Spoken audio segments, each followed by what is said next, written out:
And we're into it. Good morning. How you doing? What a morning it's been here. Absolute gale force winds.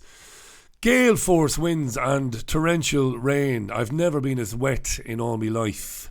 Coming back from a stroll with the canine companion. Absolutely soaked into the skin. I had to peel the clothing from me. My jeans. Brightened up a bit, I think.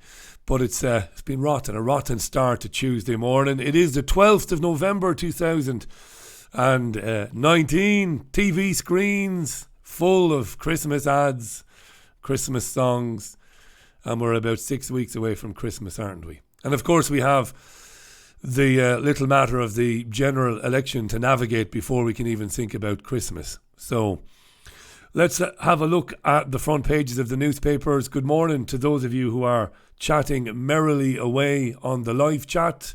Good morning. Hope you're in good form, in fine fettle. You're not too bad wherever you are. And I'll read a few comments as I go along.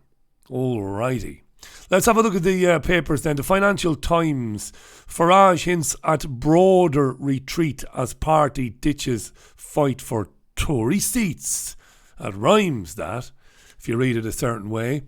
Yesterday, the Brexit Party, its leader Nigel Farage, announced that the party wouldn't contest the 317 seats won by the Conservative Party last year, and that they would instead focus on Labour-held seats, Labour-held constituencies. Yeah, bit of a pact there. There's all sorts of rumours swirling around that a couple of days ago Nigel Farage was offered a peerage by the Conservative Party. A peerage where he would be sent to, at the time of his choosing in the future, to the House of Lords, where he could fart and belch and snore his way through the afternoons and collect £300 a day for doing so. Nice work if you can get it. I'd love the House of Lords, me. That's my dream job.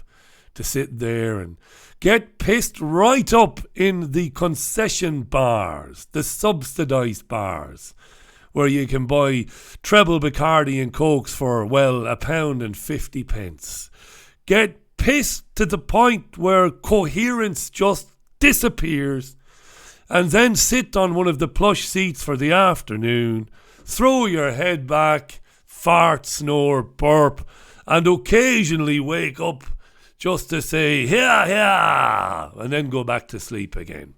So was Farage offered a peerage? Well, does it matter? It doesn't matter a bloody damn.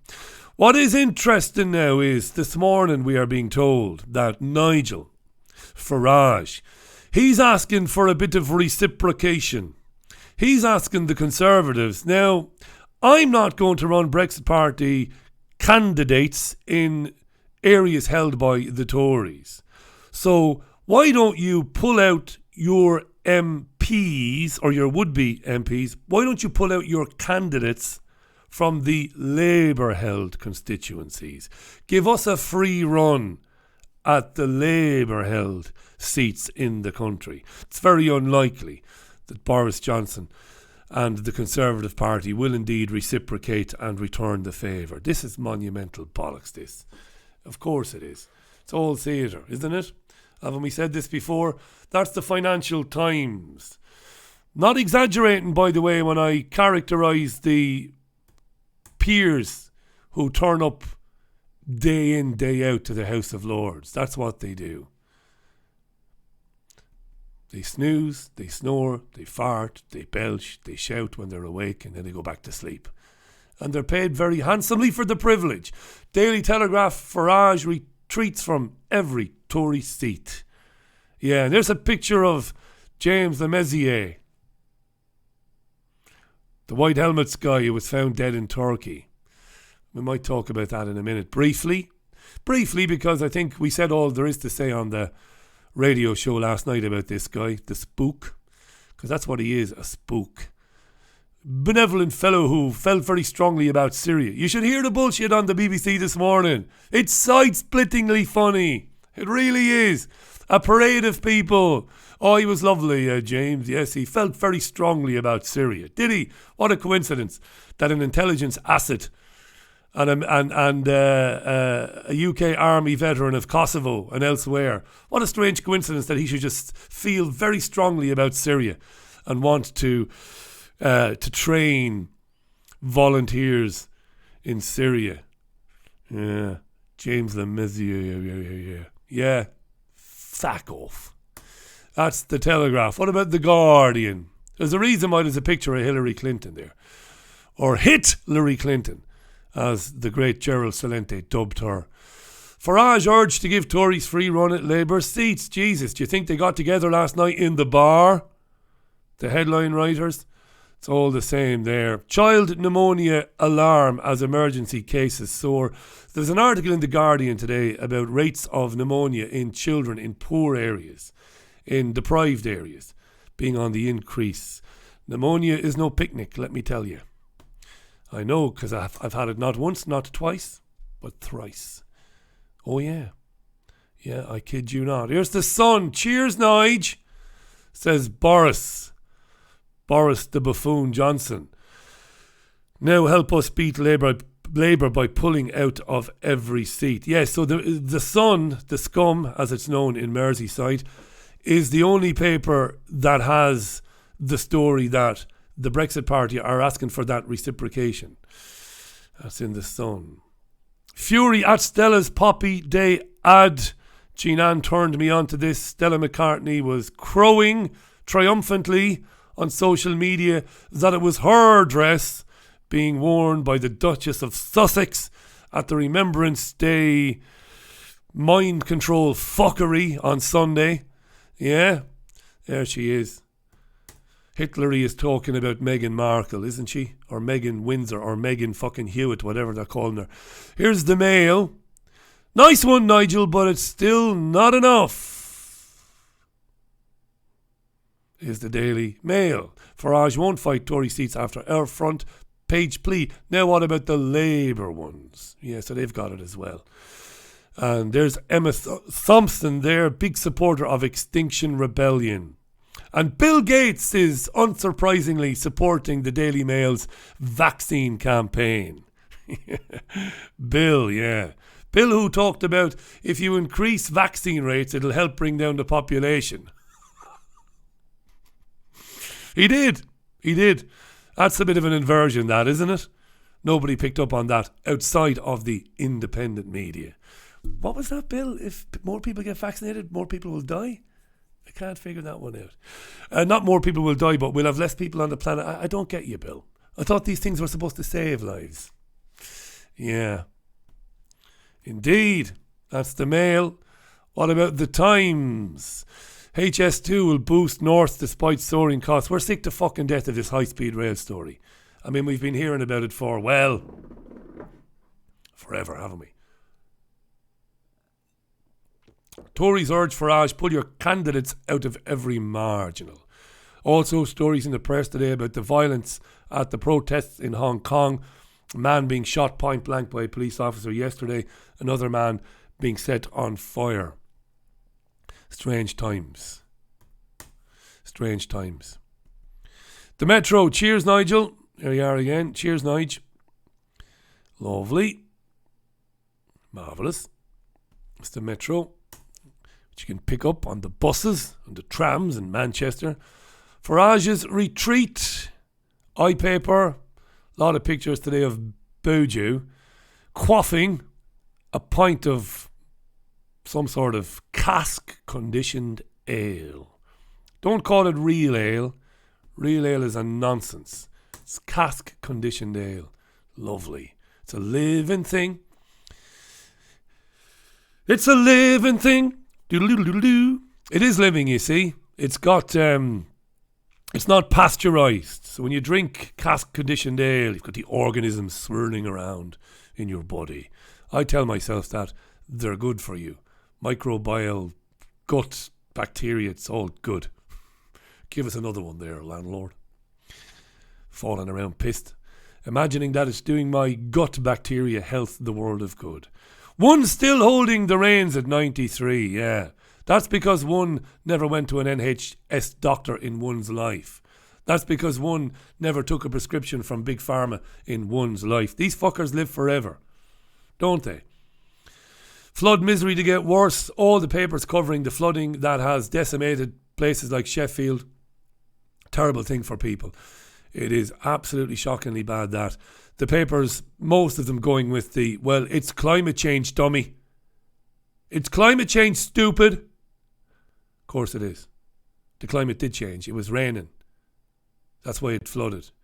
Last week it was dry. That's why it didn't flood. It's pretty basic stuff. You don't have to have an ology. You don't have to have an ology to understand that. Forages election gift for Boris. Brexit party leader scraps plans to stand at 370 minutes. Yes, all the same. Fucking same shite on the papers today. Indeed. Sold down the river, family's fury. As it's revealed, Tories spend bulk of the disaster defence cash in the south. Yes, of course. The north-south divide isn't a mythical thing. It's a real thing.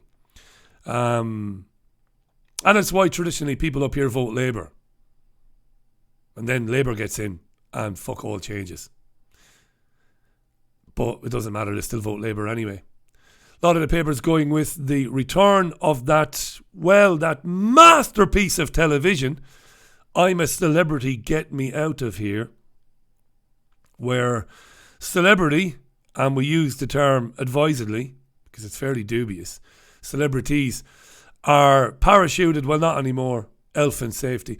They're brought to Australia and are filmed doing tasks and eating crickets and grubs and witchery doos and buggery bows and whatever the fuck kind of animals and creatures they have in Australia. It's a dangerous place. I wouldn't go anywhere near Australia.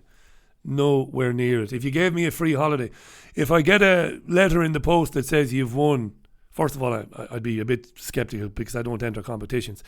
But if I did, I wouldn't go anywhere near the place. They've got spiders as big as fucking houses there. And that's enough for me. Jurassic Park it is. Forget Jurassic Park, Isla Nublar off the coast of Costa Rica. If you want to see Jurassic Park, go and spend a bit of time in Australia. Fucking creepy crawlies that'll just kill you stone dead. Who needs to be there? That's why we sent all the convicts there back in the day. To leave them fend for themselves in the wilderness of Australia. Lunatics the Aussies are. Did you ever meet an Aussie? They're fucking crazy. So that's the Daily Mirror. You flaming galah. Here's the Star. Bring back Grange Hill to save Britain.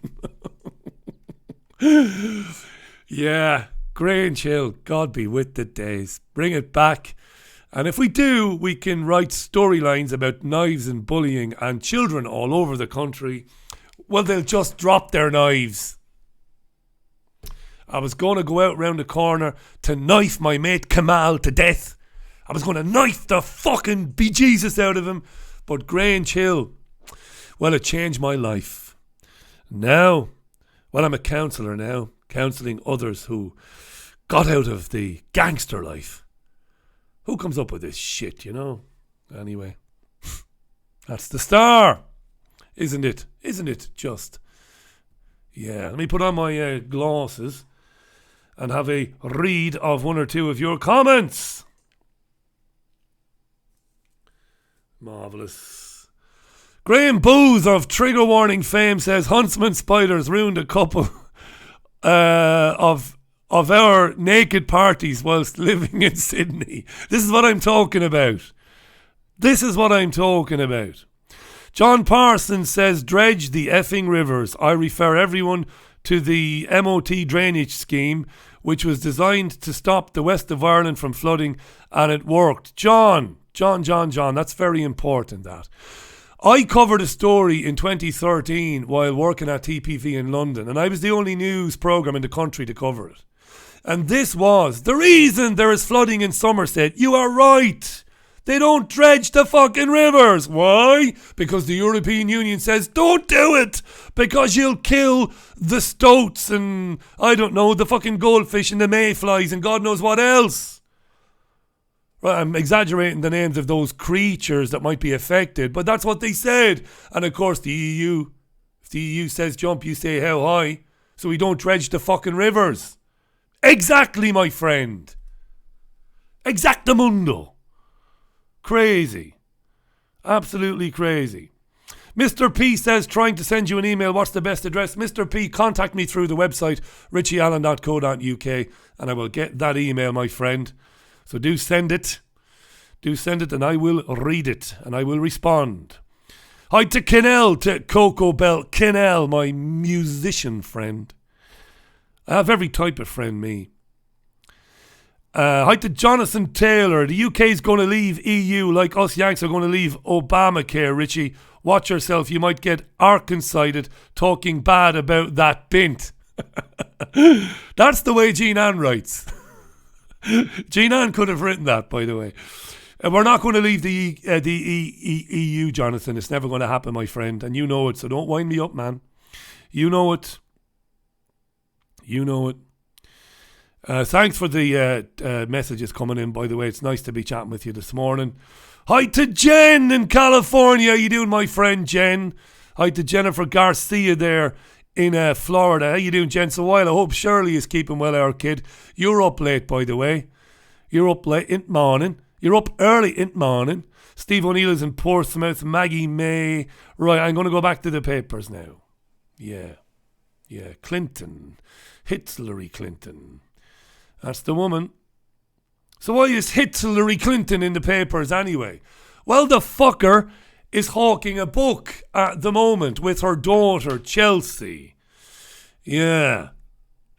They're hawking a book, and the BBC, of course, the wretched BBC, the rotten fucking BBC, has given the Clintons access to all of its programmes.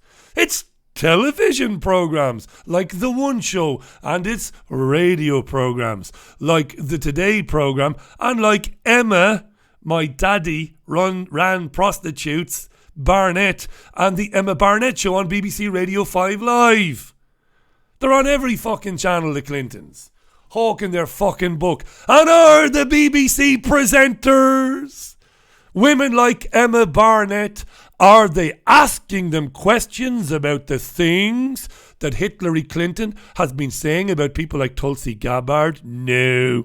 Are they asking the Clinton girls about Haiti? No. Are they asking Hillary about Seth Rich? No. Are they asking Hillary about the strange and bizarre disappearances of so many men and women that worked around the Clinton Foundation? No. They're asking them fuck all. Hillary is on British media this morning demanding that the British government releases the inquiry into Russian interference in the referendum and in the last election. And the fucking bimbos on the BBC like Emma Barnett are just saying nothing. What about you fucker? What about we came, we saw, he died? What about that? What about the state of Libya? No, not at all. Not at all. Bimbos on the BBC masquerading as journalists.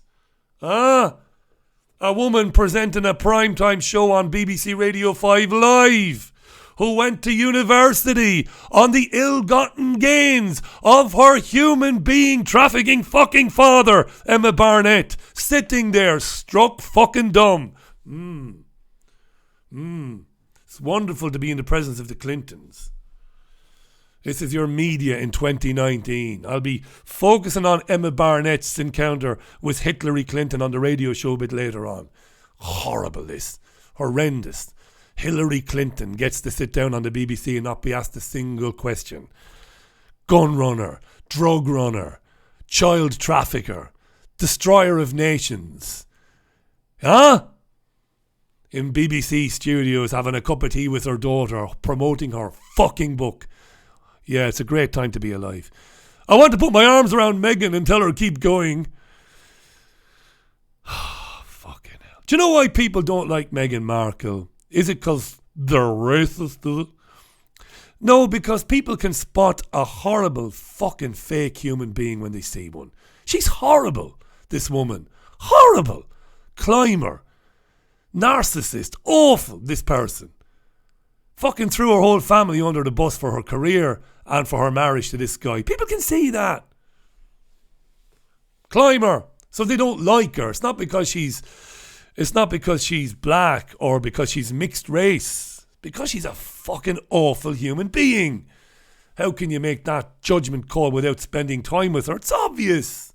Listen to her talk.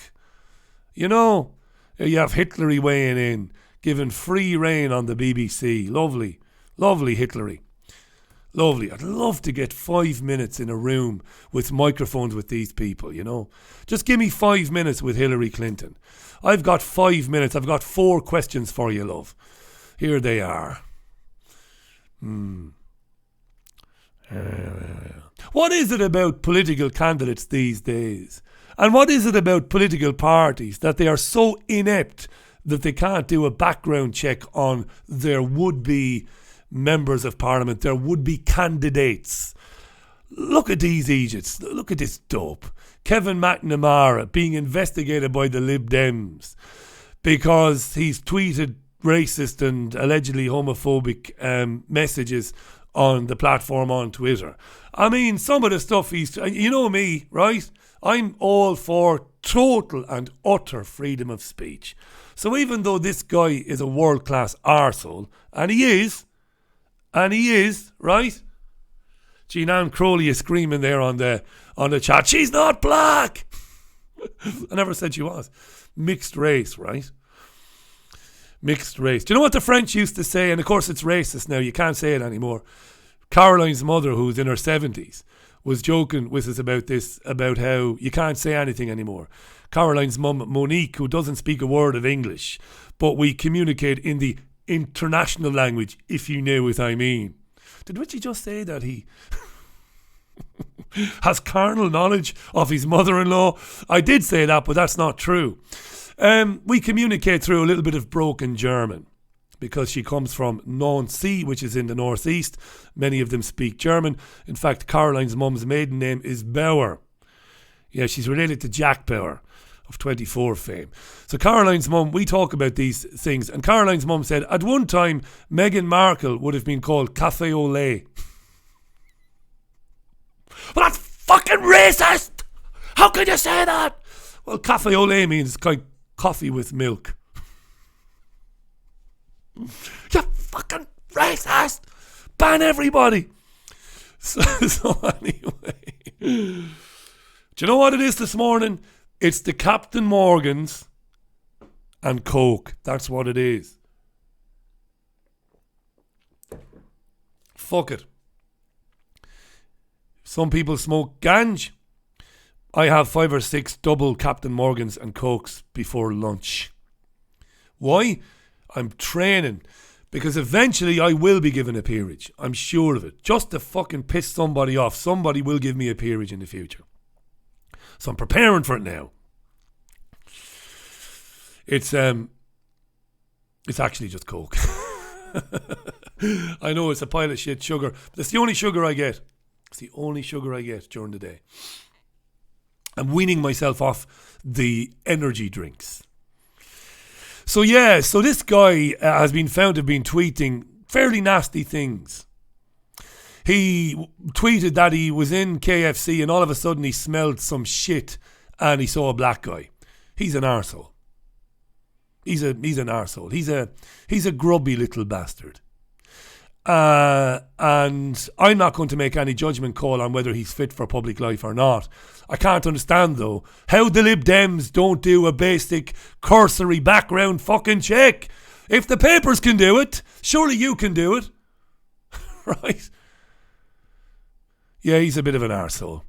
And it's unlikely now that he will be the candidate for the Lib Dems. He's used the word nigger on several occasions. And he's not used it in context. He's used it to call people that word in a way to insult them. He looks like a bit of a twat, doesn't he? Excuse my French. Café au lait, huh? Yeah. Might as well keep saying stuff like this until Ofcom says this year or next year, it'll be next year now, that we have to have a licence. And then I won't last pissing time, really. 5 to 10 it is. Yeah. Jean Ann has put a message on the chat that was held for review, Jean Ann. I've had to unhide it. Perhaps Hillary will send her a few bananas with those sweet messages, empower yourself, you are loved, etc., that she handed to the prostitutes in Bristol a while back. That's right. Why was that held back? You've not sworn in that message and Twitter held it back. I get a lot of criticism from people who say, I tweeted you or I sent you a message during the live stream and you deleted it. I don't delete fuck all. YouTube holds them back, or Google does. Don't delete anything. Say what you want on there about me. Why would I care? I don't know you. I couldn't give a shit. Call me whatever you want. Couldn't give a damn. Look, Jonathan Taylor, there's another one that's been hidden. They're hiding the most innocuous messages there. Many of them that do not contain swear words. This is where it all ends, you see. I'm sick to fucking death of it, to be honest. Emu Cat says, you only had Mark Boyerski on yesterday. I did, and that's why I made the joke about the rum and cokes, because I was obviously talking about alcohol consumption with Mark. No, the only time I've ever had a drink in the morning, ever, is Christmas morning. I wouldn't drink in the mornings. I certainly wouldn't drink on a work day. Jesus, no. Going on air pissed, I've only ever done that once in my entire life. And that was a few Sundays ago, and I'm not very proud of it. I've been going around the country murdering people who downloaded that as an MP3 file through Podomatic and deleting their hard drives. Let's see, what else is there? Racism, huh? Racism. This is interesting. We talk about this a lot. Joanna Williams. You see her a lot now on television. I find Joanna Williams a bit rich. She talks a lot about free speech. She agreed to come on the Richie Allen radio show, and at the very last minute threw me a very dodgy excuse and said she couldn't come on, and then refused to reschedule because of some of the things that have been said about yours truly. But Joanna Williams is a campaigner for free speech and can often be seen on Sky News talking about it. Yeah, pull the other one, Joanna. Because when people like you are put to the fucking test, all of a sudden free speech is not that important when it's about preserving your career. Anyway, Joanna Williams. Why censorious young women are leading the charge to shut down free speech on campus? She's saying that women, this is policy exchange. We talked about this yesterday, this survey that shows that so many students are in favour of banning and deplatforming people. You know, even popular views are not permitted a hearing on campus, she says. Take Brexit, only 4 in 10 students feel comfortable voicing leave support opinions in the classroom, despite the wide support for Brexit in the country at large. And universities are being blamed, and the government, of course, is stepping in to do something about this. I'm not sure about the wisdom of governments stepping in to interfere, but maybe in this case, maybe it's necessary. And here are the guidelines. You can see them there, look. Everyone has the right to express and to receive views and opinions, including those that may offend, shock or disturb others. Universities are legally required to protect freedom of expression. The starting point should be that any event can go ahead so long as they are not breaking the law. Exactly. Any event. Doesn't matter what is being said unless what is being said is contravening an existing law. Like inciting violence. Right? People should be able to peacefully protest the event by standing outside and saying down with that sort of thing if they fucking want, but they should not be allowed to prevent the event itself from going ahead. Absolutely. Absolutely right. What's it going to be like in years to come, huh? But anyway, look, as you can see there, she says there's a significant gender divide. In the policy exchange poll, female students were far more likely than men to back censorship in the name of sensitivity. And she says whether that was banning Rees-Mogg to vote in support of university authorities regulating fancy dress costumes. Basically, the ladies are more inclined to be all in favour of the banning. There you are. Indeed, indeedy. What else have we got? This is good. In Glasgow, a GP practice has been putting posters on the walls there, warning patients and existing patients and new patients that the doctors will not routinely prescribe opioid, morphine-type painkillers, diazepam, Valium, sleeping tablets, willy-nilly, and all the rest of it. I'm delighted to read this. Sleeping tablets are deadly. They are highly addictive. And I've had experience, not personally because I've never taken them.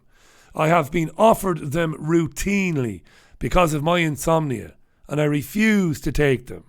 Because when I do get a bit of sleep, when I get a siesta every now and then, and I get a power nap every now and then, it works, it helps. Sleeping tablets put you into a fucking coma for 7 hours. You do not sleep in that state. You are not sleeping, you are unconscious. There is a fucking difference. So when you wake up, you are zombified. My mother took them for years and then had the courage and the intestinal fortitude to go cold turkey. Took her weeks and fucking weeks to get off them. Well, not weeks to get off them, she stopped. It took her weeks to be comfortable having come off them. They are terrible things. Of course, Big Pharma has basically wined, dined, wooed, fucking owned doctors for years in private practice and in public practice, and induced them to prescribe this stuff to everybody. They have. Terrible, terrible things. Terrible things. If you're on sleeping tablets, get off them. Get some help. Get the fuck off them. You're better off with insomnia than taking sleeping tablets. Believe me. I might be tired a lot of the time, but I'm not in a zombified state.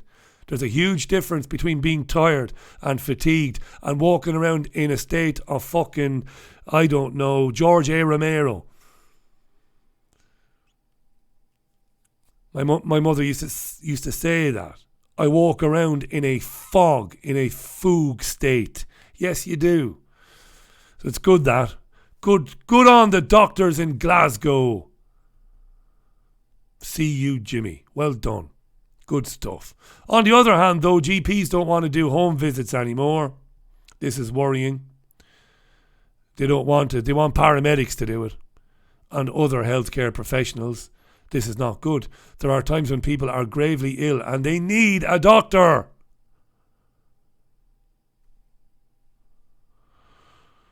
Oh, yeah. The NHS has been destroyed from the inside out. Why? Well, to hasten privatisation, to speed it up. Extinction Rebellion has got a Christmas song coming out. Have you heard it? I tried to find it this morning. Maybe I didn't try hard enough.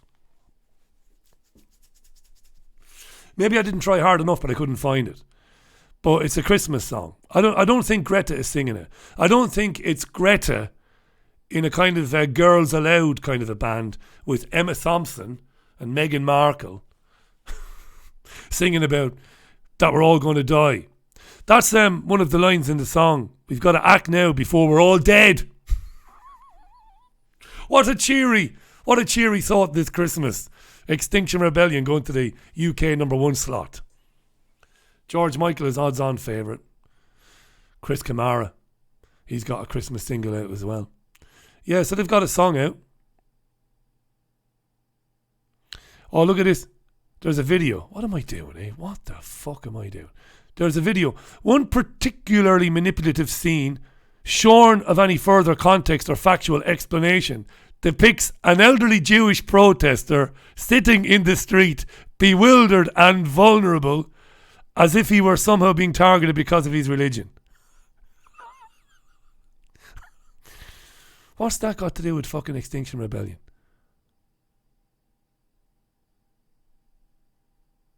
Wow. Jesus. Yeah. Just reading that again to make sure I'm not mixing up two different stories. Wow. Amazing, huh? We'll have a closer look at that and we'll talk about it on the radio show a bit later on. So we will. Lovely. Right, well, we might finish with this. Oh, this is great stuff, this. This is in the Times today. I'd like to dodge my genetic fate, and this wristband could help. After a DNA test developed by scientists at Imperial College, Helen Rumbelow, wonder if she's from the Rumbelow family. Well, she obviously is, but the Rumbelow family, trialed their new gadget. It lets people choose food to suit their genes. So, millions and millions and millions has been spent on a new gadget. Let's get this right now. Oh, be Jesus. Let me see. Just making sure I'm still streaming there. Bear with me. Because sometimes you see it happens that I'm not still streaming. Lovely. Seem to be still streaming. Good. I'd like to dodge my genetic fate. The wristband can help. What is going on there? What is the story there? Well, here it is. Okay. It's a British invention with millions of pounds of funding behind it, and it's going to launch in America. She asks, does Helen Rumbelow, does it set us free or does it throw away the key? This is like your DNA talking to you, says the nice young man who helped her to get started in the new DNA nudge shop in Covent Garden. Your body doesn't talk to you very well, now it can. So she went along to the DNA nudge shop, and what she found there was very interesting. The service is so new it is hard to describe, she says. Let me bring it up here. Maybe the love child of Ancestry.com and Fitbit. I may well be pioneering the future of healthcare when our diet, exercise, supplements and medicines will be tailored to our DNA. For £40 you get an almost immediate genetic health analysis for factors such as heart disease, obesity and diabetes. For another £80 you get that information encoded into the wristband, which will guide you on diet and exercise through its inbuilt scanner and a motion sensor. What could possibly go wrong? Co-founded by Dr. Christopher, how do you pronounce that? Tumazu maybe. He's the co-founder of DNA Nudge. That's what we all need to do. We all need to pop along to a private corporation's office and submit ourselves to DNA testing. Give our DNA profile to the corporation. They code it then to a wristband which has motion sensors on it, and you go around with a wristband for the rest of your life telling you whether you should or shouldn't have that food item or drink item. What could possibly go wrong? And I got to thinking this morning, what's really interesting about this is that many of the men and women in academia who work on this type of thing, they're really in the dark as to the origin of the R&D, the initial idea.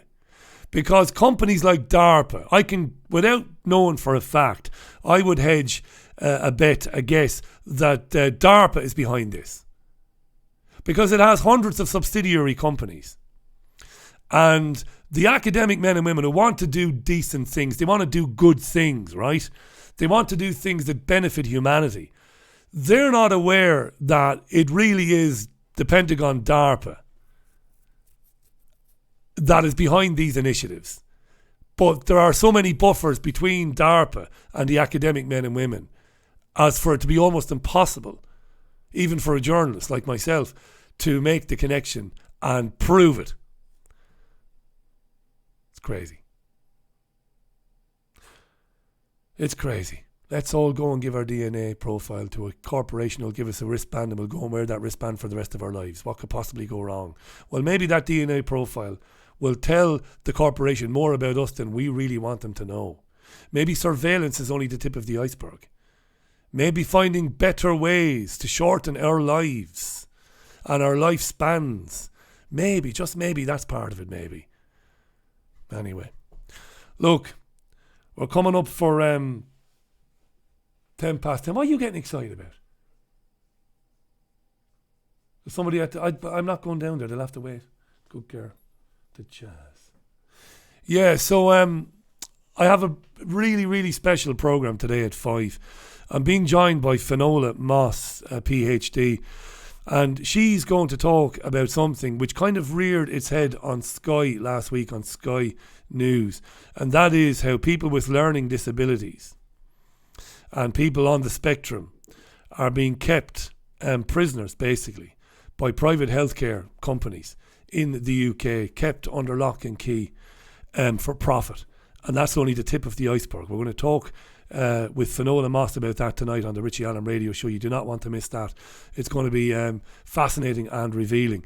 She'll be on with me. We'll have a news roundup as usual. And all I can say is until then, enjoy the rest of your Tuesday. Back with you at 5 o'clock UK time. The dog is going mad. She might want to go to the toilet, so I better get her out. Alrighty, speak later. Bye.